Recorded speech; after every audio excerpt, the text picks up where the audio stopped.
As some of you may know, Professor Andrews is across the pond in France, unable to be with you, but she's good friends of our speaker, Jason Scott.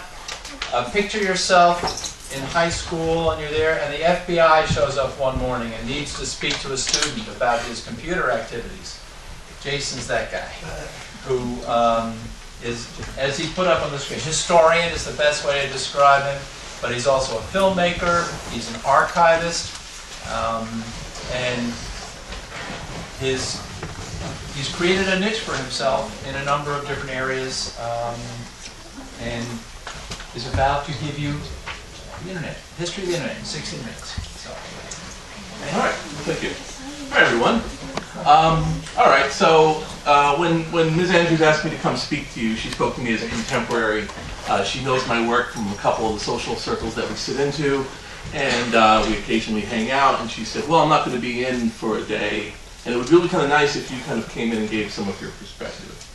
I'm assuming most of you are young. There might be some older students, but mostly that you're rather young, which means you've never known a time without Wikipedia, or if you did, it was hazy at best. And similarly, a cell phone is just a ubiquitous tool that's in our pockets. And so where I'm coming from is I'm coming from the time before that, and more importantly, as I've done research going even further back than that.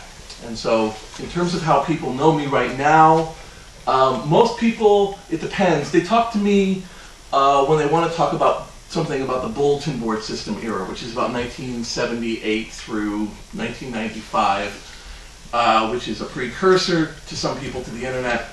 Over time, I've gotten other jobs in terms of doing documentary films about early technology or giving speeches. I'm part of an activist preservationist group that goes in and downloads websites before they're taken away. We also work for something called the Internet Archive, which collects all manner of online material, with a worry that this isn't being given the same weight that we have for things like paintings and books and stuff like that. So, like I said, when Ms. Andrews asked me about it, she said, could you just give them the history of the internet? And the thing is that's a really, really tough thing to do. So when I think about like what would a student want? What a student wants is much less a linear case of these talking points that gives you a series of acronyms that you have to remember. And what you want is you want a set of tools. That's what you want to come away from the class with. So the tool I'm giving you is perspective. So when it comes to something like the internet is actually not as important in the story of the internet as you might think. In terms of like the world, right? I'm the owner of Sockington, which is the most followed cat on Twitter, right? And that gives you a lot of perspective on terms of both who I am and kind of how weird the world is. This cat has 1.4 million followers on Twitter. Right? And how did we get to the point that a cat could have 1.4 million followers of anything, could possibly communicate with 1.4 million people on a regular basis instantaneously? The thing is that cats and networks are kind of a built-in thing. Here's like an 1897 report talking about various aspects of the postal system, and among the things they discuss are the bright, beautiful future that pneumatic tubes will have. That is to say, tubes that are buried underneath the ground that have air pressure on one side controlling it, such that if you put an item into it, it sucks it over. And these things could go on for miles, and the idea was this was going to be the future of transport within the urban cities, and possibly countrywide, if we simply put items in there. And not only could it be messages, letters, and get an incredible amount of bandwidth, we could also put animals. So one of the tests they had was a large live cat in a cotton sack, who apparently made it out the other side. So we've been sending cats through networks for a very, very long time, and it's gotten much better since then, right? This is, by the way, what Kitty went into before being shot 2 miles to its other location. So anyway, history in terms of perspective, right? You see an idyllic scene from the past, and you know it's a generic scene. But this is actually Afghanistan, and this is that exact location now. And if we look at what we have now, we look at the artifacts, this is what we think Afghanistan is, and we don't realize that it was once that, and that a series of things happened and made it differently, right? Same thing when it comes to looking at artifacts with the human perspective. if you don't understand that human beings are why we have this technology, and it's just a series of empty protocol shells, things given to you by newspapers that are, oh, where somebody's booting up with Android 4.2. You know, Android 4.2 is a number, but what brings Android about and why we do things with Android is where the important story is. This, for instance, is a Bible where the father really, really wanted to figure out what it meant. So over the years, he gave himself a color-coded system to kind of define what all these words actually meant instead of what his pastor was telling him. Well, there's actually great predecessors in terms of communication networks far before the telegraph. But let's just go with the telegraph for the moment, right? I mean, before that, I don't know, some of you might know about the Circle of Monks, where somebody had monks hold hands, he put electrodes on them to see how fast electricity traveled by seeing when the monks yelled, which is a great use of monks. But it's more than that. It was like the first case of, I want to put this message over there. And actually, one of the earliest systems of signaling is brilliantly portrayed in the Lord of the Rings movie for the summoning of the armies by lighting fires on the tops of mountains. And it's a beautiful scene, and it's got wonderful music, but more than that, it shows how this miles, leagues of information can transfer instantaneously across. And there were kings who became stronger kings by using systems like this, systems of light. But let's go with the telegraph, right? Now, I'm not going to ask who here knows the telegraph. I mean, the telegraph is just a word, but more than that, when people think of the telegraph, they go, this is the telegraph. You go, dit, dit, dit, dit, make it look. But this isn't really the telegraph, right? This is the icon that we use to represent the telegraph. And it's not the telegraph. The telegraph is this. The telegraph is this manifestation of this technology of wires that are run by people in offices to communicate with other people in offices. It's that whole entire communications network.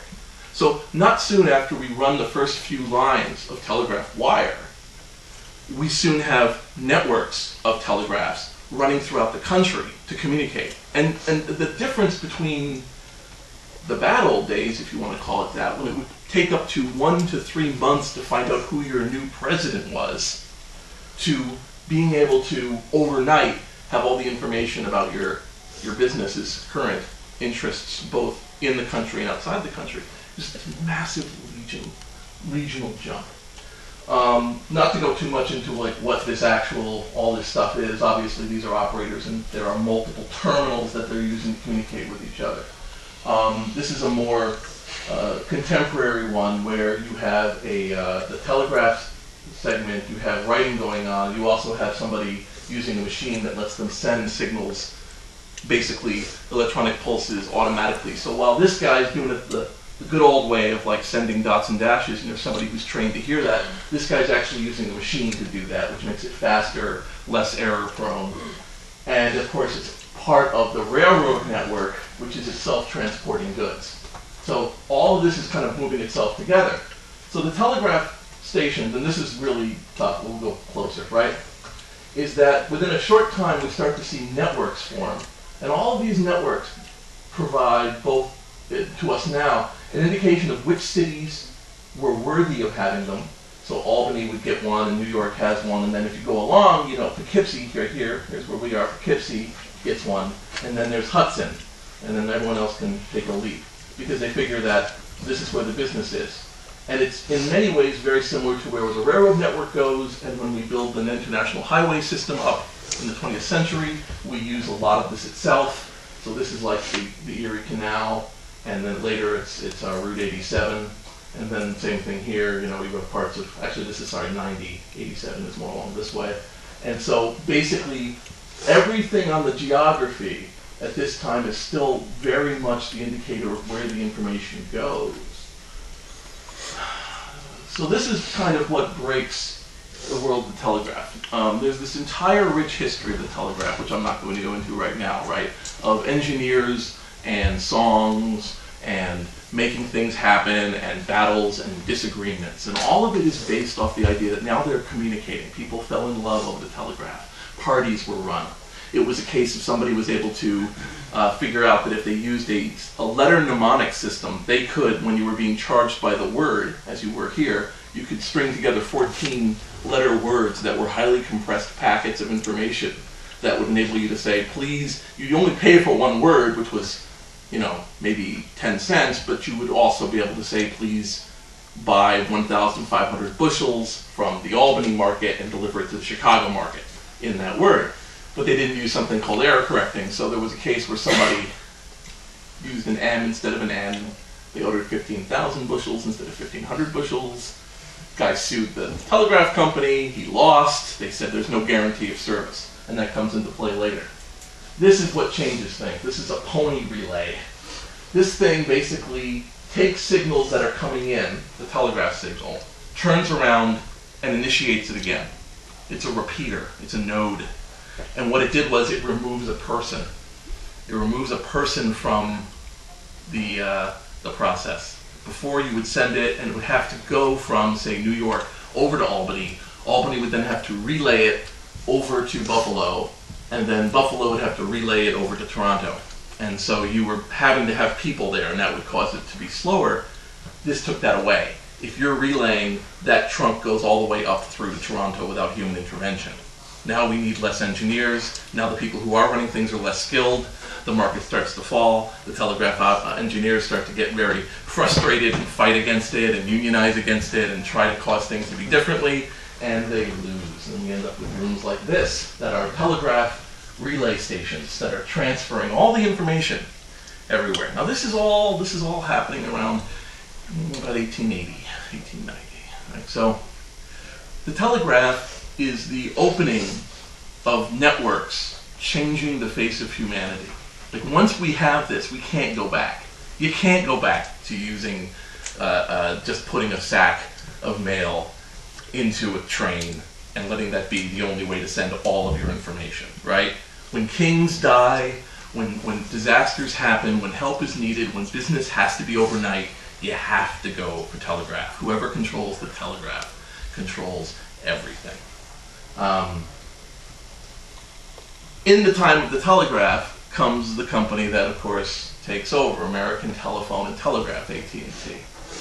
And AT&T worked its way into the American fabric in such a strong fashion. And it's kind of odd for me as a 40-year-old to kind of watch it fade into a case where AT&T is the place with the bad reception next to T-Mobile and Sprint and everything else. And it's kind of faded away as this little sad little lion that people don't realize how much the telephone system pervaded all of American society. It was the largest employer outside of the government for almost 100 years. It had operators, it had a whole range of engineers, it had a whole bunch of stories associated with it, lore, and there was a great dependency. Now, one of the things that made them really strong was the integration of both something called the Long Lines company. So it was AT&T Long Lines, and Long Lines was basically AT&T spending the money on the infrastructure to lay these massive lines across the country to enable them to be the go-to people for these networks, these massive networks of copper wire that could go across. So when other companies needed to use it over time, they had to go through AT&T Long Lines. Not that AT&T generally let them. There was a kind of a granted monopoly to AT&T. There were 1,100 other phone companies throughout the 1900s, but there's a lot of things in the world that, yeah, great, you don't want one of those, you want AT&T. And AT&T pervaded, like I said, every aspect of the world. And the telephone network, when it started out, was just like the telegraph network, human-powered. You would call up, and if you were within your town, you could enter 1 or 2 numbers and get one of the other 50 to 100 lines in town. But often you would, if you wanted to do anything, communicate with a human operator, and the human operator would then ask you where you want to go, and you would hang up, and then between 30 and 40 minutes later, she would contact you to say they had arranged the phone call to the other city, and then you would have your conversation at the equivalent for what for us would be about $10 a minute. So time and transfer meant that, yes, you had the power of the voice and you could speak, but it was also very expensive related to something like a telegraph. So for these guys, it wasn't quite clear which was going to win. But in the introduction in basically the mid-20s of machine assistants, what happened is that it didn't take the phone company very long to figure out that they couldn't scale. They could not scale with human labor. There was not a chance of it. They would end up with literally 10, 20 million people working for the phone company if they kept at their current numbers. So what they ended up doing was saying, we need to design some machinery that'll do this. And we started to see something that we basically call, or think of as, switching systems.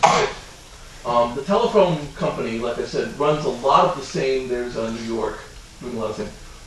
They're much more pervasive, but they're following the same thing. We still have a meaningful geography, right? We still have a case that it takes a while to get to Chicago, it takes a while to get to Boston. We think of them as discrete, disparate locations. This is a telephone museum in Seattle that I've visited. And this is the result of one of the most expensive engineering projects. This is a telephone switching system.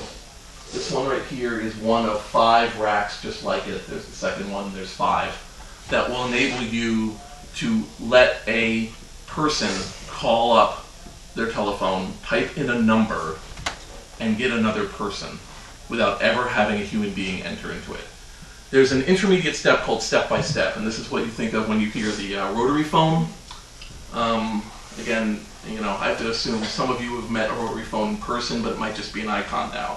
So a rotary phone basically makes sparks, sets a light on a trigger on the electrical circuit, and that tells this, which is detecting the electrical circuit, how many numbers you've just dialed. So 5 sparks means 5, and so on. And as a result, you hated phone numbers that had zeros. And so the phone company started out with something called step-by-step that would detect it, and this is actually something called crossbar, but it's the same basic idea. The machinery picks up when you pick up. It gives you a sound, that is to say a dial tone, and says, I'm ready for you. And they did evaluations on tens of thousands of people to figure out how long, how much time will people take, what do they prefer. Massive form factors. But you call up, and this machine answers. You use it, it triggers through one of these racks. That rack then pushes you off to another circuit, starts calculating how long your phone call is, and then from that figures out how much you pay. Okay, so all of this is electromechanical, right? So AT&T ends up creating the largest computer in the world. In fact, I don't think we're going to see a computer this large again, because it is literally nationwide. A whole series of nodes of this gigantic computer that can calculate all things going on it, and enabling people to send signals down them to tell the machinery what to do. So it's a thing that's kind of lost now, is the fact that this phone company did this. Now, the way that they did this, and were able to do this, was by the brutality of a basic monopoly that enabled them to control the prices. When you made phone calls, it would depend what time of day you called. So for instance, if you called somebody during the day, it was many times more expensive than if you called somebody after 6 p.m. or you called them after 11 p.m.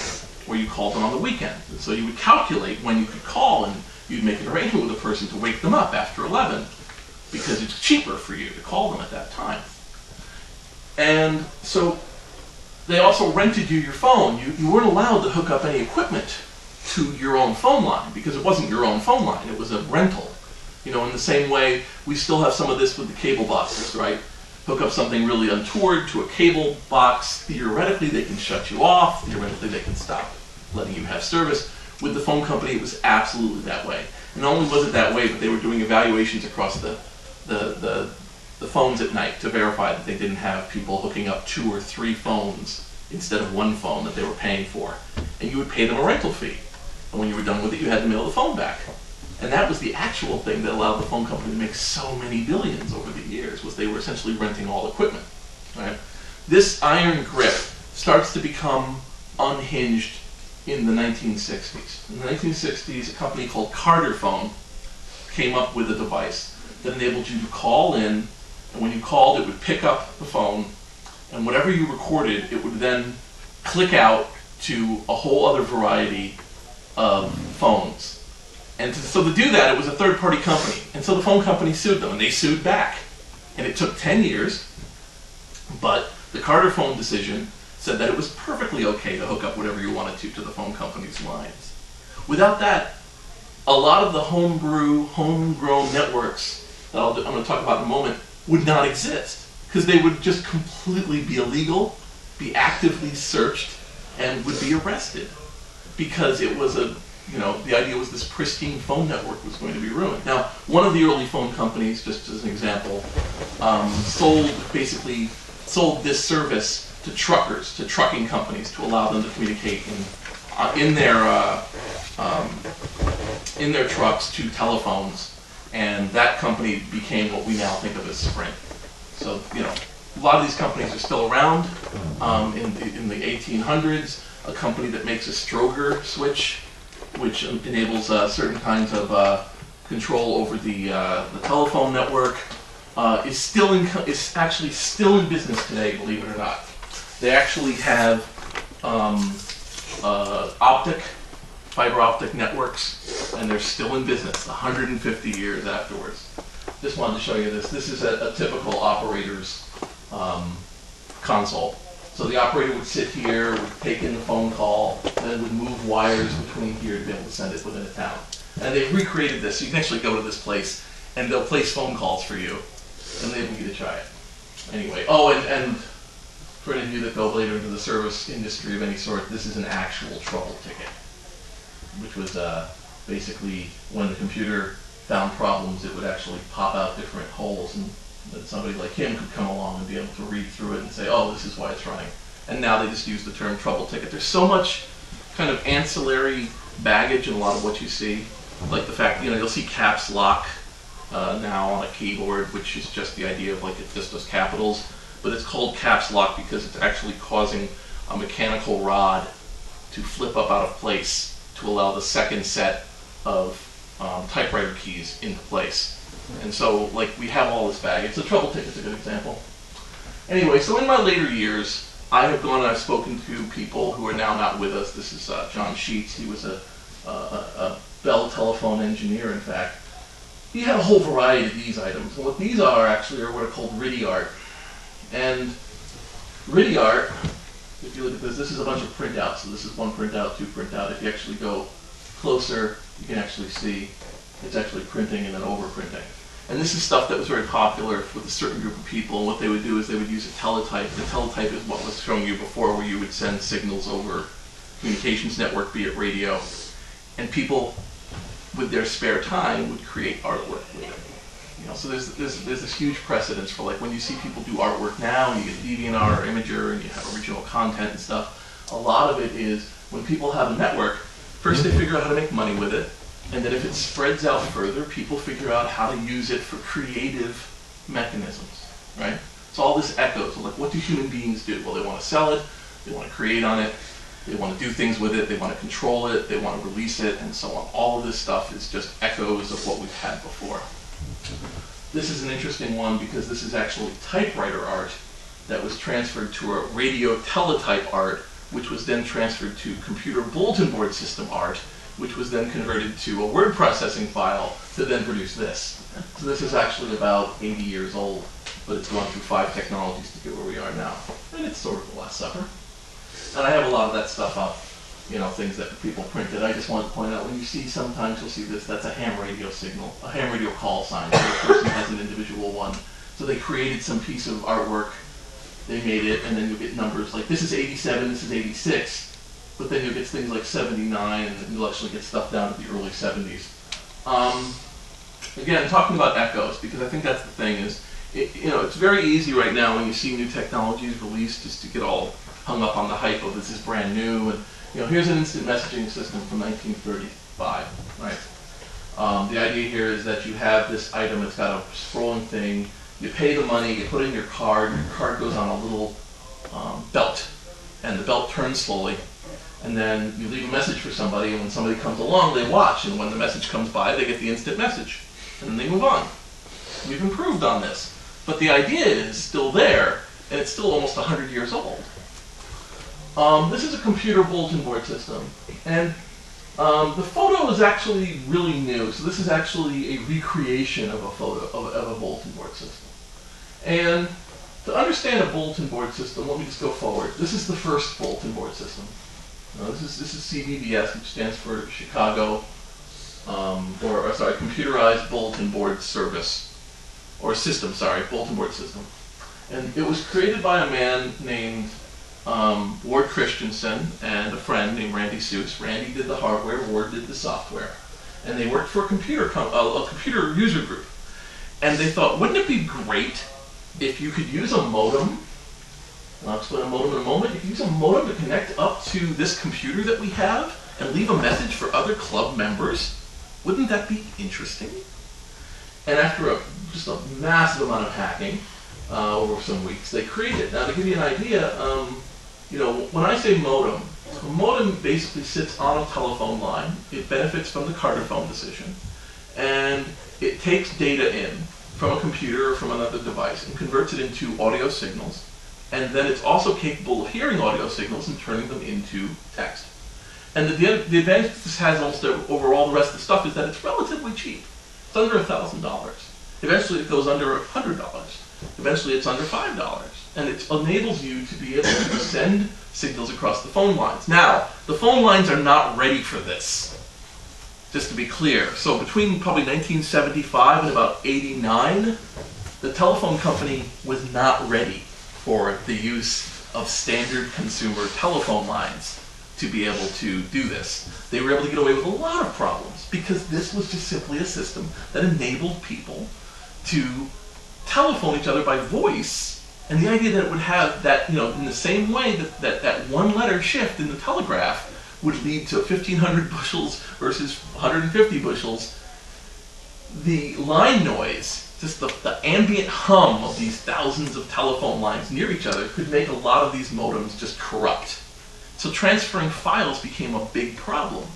And the same person who made this, Ward Christensen, wrote a program called Xmodem. And Xmodem would send some data, add up the data, and say, is this what you just got? And it would add it up and go, no.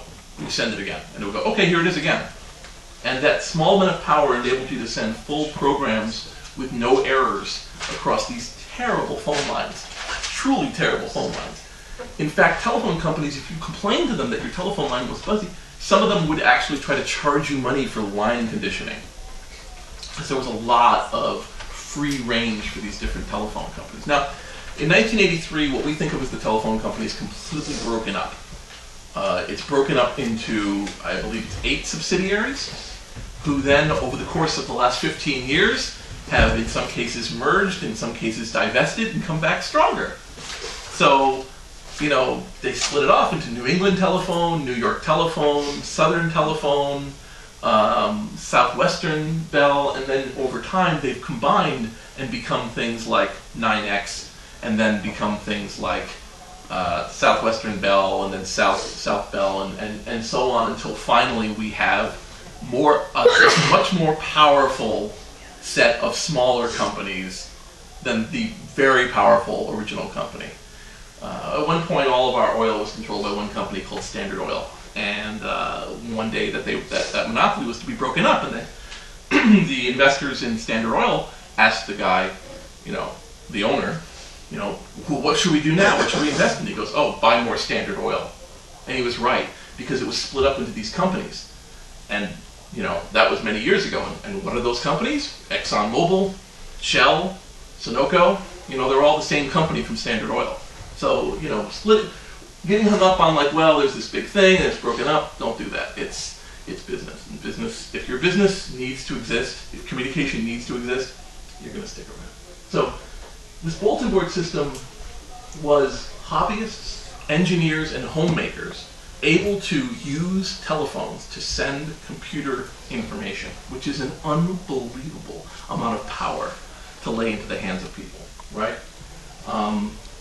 Sure, in the beginning, it's a little bit involved. This is an S100 computer. I don't think any of you have used this. I certainly never used this thing. This is the back plane, and these are each of the cards. That has, I believe, that's the processor. I believe this one has about 64 chips that provide about 4K of RAM. There's one for interacting with the telephone. There's one for interacting with the keyboard. And to give you an idea of how this thing would work, you know, with modems you would have auto answer. It can detect a ring. But at the time this is created, there's no auto answer. So what they explained to me was it would detect there was a ring, and it would reboot the machine. It would power it off and power it on. And it would run through itself, boot up, answer the phone immediately, just because it's just been booted up, that's what it does, in about 4 seconds. So boot up time is about 4 seconds. And you could connect to it, and it figured any time the phone rang, it must be disconnected. And that was how they detected it. So it was like this massive hack. But it was so cheap. And as home computers come in that are worth anywhere from, you know, at first $2,000, then $1,000, then you have things like the Commodore 64 and the Ataris that are competing in the $300 range. Everybody gets a computer. And when everybody gets a computer, and by everybody I mean everybody technically savvy gets a computer, now they can say, well, what can I do with this modem that I bought? And the answer is call these bulletin boards. But who's running the bulletin boards? Just other people. It is completely an amateur process. This is a typical acoustic modem at the beginning. And I included that just for the approach. So, you know, obviously this handset fits nicely in here. And if you say, well, does this mean that if you scream really loudly, you can make it corrupt? Yes. But this goes at about 150 characters per second. I'm sorry, per minute. And so it's 300 baud, but the standard by which this was designed, and this particular piece of equipment, existed at Bell Telephone in 1962. It was a Bell Standard 103, which means it's a 103 modem, and it wasn't in use by just folks until, you know, 1978. But it existed. You know, all this technology. There's some amazing stuff that's sitting in labs right now. There's no financial impetus, right? E-paper, you know, this flexible paper that enables you to be able to like print on it. That exists in 1981. You know, we had high-powered, high-signal connections that were dedicated in the mid-70s, but you were paying something on the order of $50,000 to $100,000 in each line. Similarly, we've just created ultra-high definition, in case you're wondering about your plasma TV and how long it'll be good for.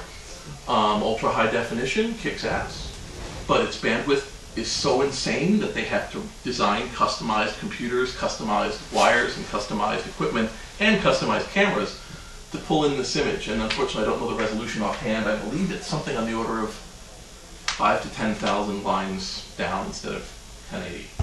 But it exists now. And so it's just a matter of waiting, right? Of when they think that there's enough juice pulled out of 1080p to be able to sell us 5000p as the next great thing. And everything's going to look awful, and you're going to have to buy Lord of the Rings all over again. This is a copy party because in the mid-80s, when kids wanted to pirate or trade software, it was much easier to meet up because the modem was slow. It could take you, you know, overnight to give somebody a standard floppy disk, right? It could give you weeks to give somebody your collection. And so what people would do is they would assemble in gymnasiums and schools, and this particular one made the press at the time. And they would assemble, drink, and then they would trade software and hang out and figure out what was going on. So again, this is like the last gasp of geography. Selling people the idea of computers, tough. You would end up having ads like this where it's like, imagine you could send people something called email, and it's telling people, you know, we can just talk to people all over the world through this computer. Isn't that great? Don't you want to buy our product? You have to convince people this is actually a good idea. So, like I said, the internet in 15 minutes, but I'm going to make it 5 minutes. Why not? So, here's the thing about the internet, right? So the internet was there are designed... 23 minutes left, Jeff. 23 minutes? Yeah. No, less than that. So, the internet basically comes about because of a design approach by the government to say we want to move away from a model whereby if one computer or one city is destroyed by nuclear war, we can't communicate. And they come up with various methods in which to do that, and they invent something called packet switching. And in packet switching, where before you saw we had, imagine instead with those relays that I talked about, if the relay was able to make an intelligent decision as to which direction it was going to put itself in. So in other words, instead of we're going to go from New York to Albany over to Buffalo, Albany's down today, let's go to Syracuse. Let's go instead through to Philadelphia. And what's interesting to me politically is that that destroys centralization. It destroys the ability of one central authority to truly control the passage of the telecommunications. That's the big difference of the internet. Initially, it's used as a communications device between institutions like educational institutions, major businesses, and the government. And the packet switching moves further into networks that you can rent for a good amount of money if you're just a person. But then these bulletin board systems provide the guiding ground for a whole range of home computer users to suddenly feel that this is something of worthwhile effort to them. This is something where they can send artwork and messages and stuff. And throughout the 80s, the internet is basically the place of institutions, the place of things like universities and businesses to communicate with each other. And so generally it's a very educated audience, it's a very white audience, it's very upper class, it's very much whoever can afford to go to college or get into college or afford to be in charge of so much equipment that nobody's going to question their use of it. And so it's a huge monoculture, but it's very, very fascinating. And what happens is that through the late 80s and early 90s, you have these two parallel systems. The bulletin board system as the hothouse, and then you have the internet as kind of the cool office building for the university. And then it all kind of combines out in the early 1990s with the introduction of protocols like Gopher and Veronica and systems that enable you to be able to communicate to a machine, pull information down, and give it back to people by just giving them basically addresses that are, if you want to think of it as what we think of now as a universal resource, a URL. Obviously, the story becomes more familiar when you find out that, a university person named Tim Berners-Lee comes up with the idea of, wouldn't it be neat to have an always-on service that enabled you to pass a whole bunch of these at once? And he creates something we call a website. And it's a huge hack. It's a terrible hack. They look terrible. These systems, though, go from being, only can be accessed by universities, only accessed by businesses, to wouldn't it be neat if we just kind of sold access to it? And there's this huge rush in the early 1990s to sites like GeoCities that enable you to dial in, connect to it, and put up a website. And this is what a website generally looks like around 1994. I have the thing about the way we work today is that so much of this old material gets deleted. I collect old history. So this is all circa 1994 to 1997 websites. And are they ugly? Hell yeah. Ugly as anything, right? People have all different ideas, but this is the first time an entire community, an entire culture, an entire race, an entire human race goes online. And this is what they did.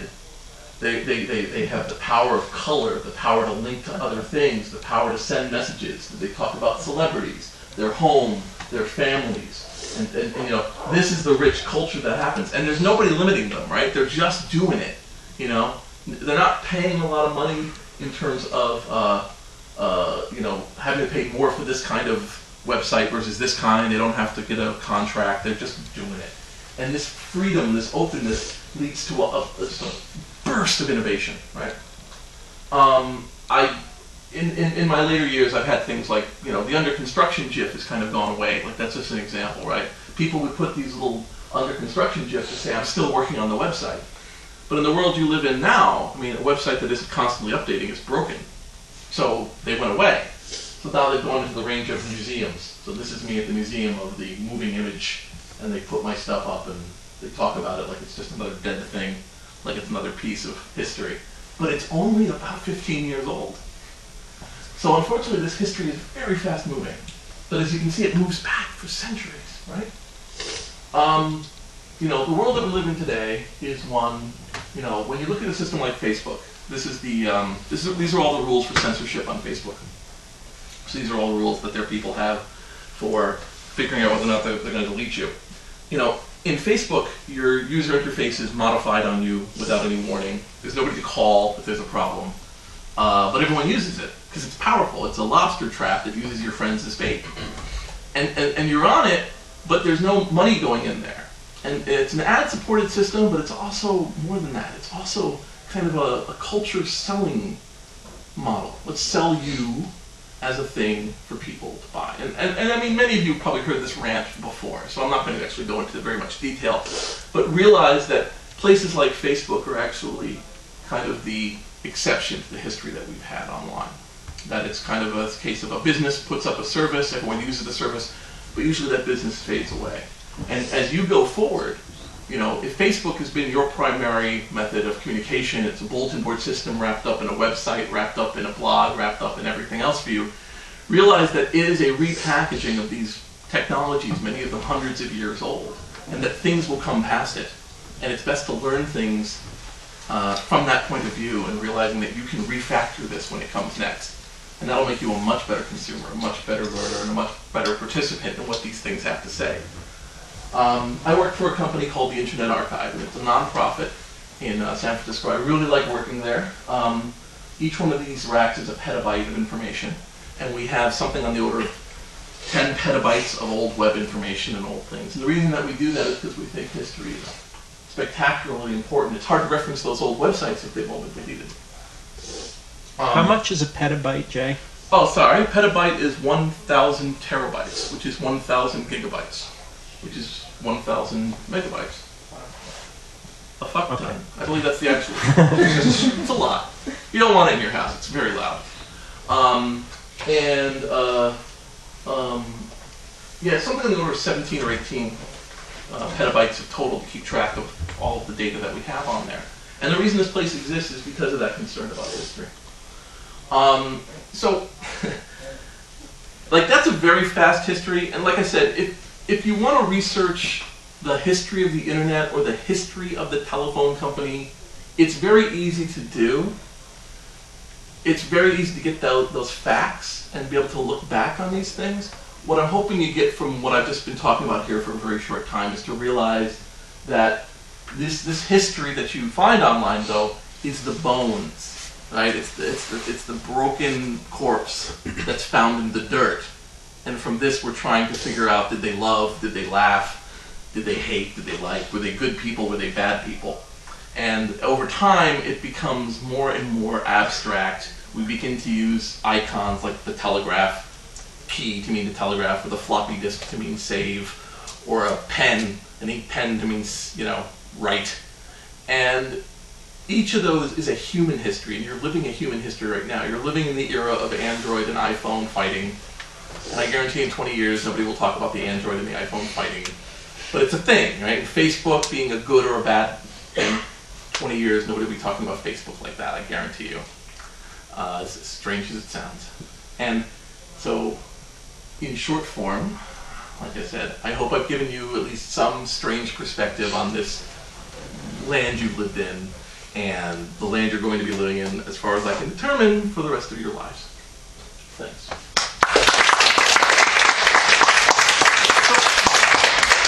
I'll leave that up here if anyone needs to bother me. Does anyone have any questions? So if you guys need, some of you need to leave, you can just go ahead and leave. I will neither be hurt nor wounded.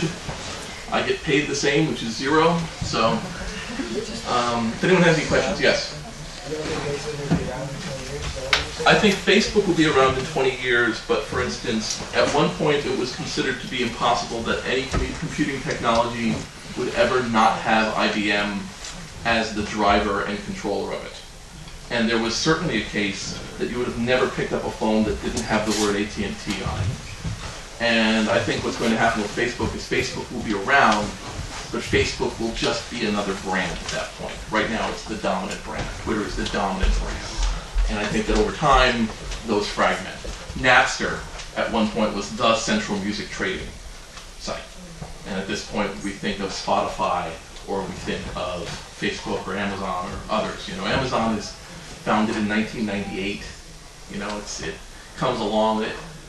Amazon basically gets founded in 1998, buys a bunch of Walmart engineers, enough that they get sued by Walmart and have to settle, and then proceed to take over books, then take over a bunch of other products, and then create Amazon Web Services, which turns out to be the whole internet in terms of the cloud. So these stories, these weird little things, means that I do not look at Facebook, because Facebook is basically, if you notice, as I'm sure you're noticing, reinventing itself about every 3 months to stay relevant. One day you wake up and you have a brand new UI, you know, different cheese in the maze, and you just say, oh, okay, all my friends are on the left side now. Oh, all my friends are on the right side. Oh, there's a bigger bar. Thanks, person I don't know. So that's what I mean by that. Any other questions? God, murdered that. Could you mention what was DARPANet? What was DARPA? Yeah. Okay, so DARPA is the Defense and Research arm of the government that basically allows you to work with industry on innovation. So, for instance, DARPA basically said, we will give, you know, thousands or millions of dollars to whoever can design this kind of a system. These days we have something like the X Prize, which is like the first ship made by a private company that can hit suborbital for 1 hour or whatever. Will get $1 million. And it's to spur innovation artificially by creating an artificial market. And DARPA did that with networks, and that ended up being the early precursor of internet. Was, wow, packet switching does what we want for that amount of money, thanks. And then it gets innovated on beyond that. Any other questions? Okay, you can always reach me through here if you have questions or whatever, and enjoy your day. Thanks so much.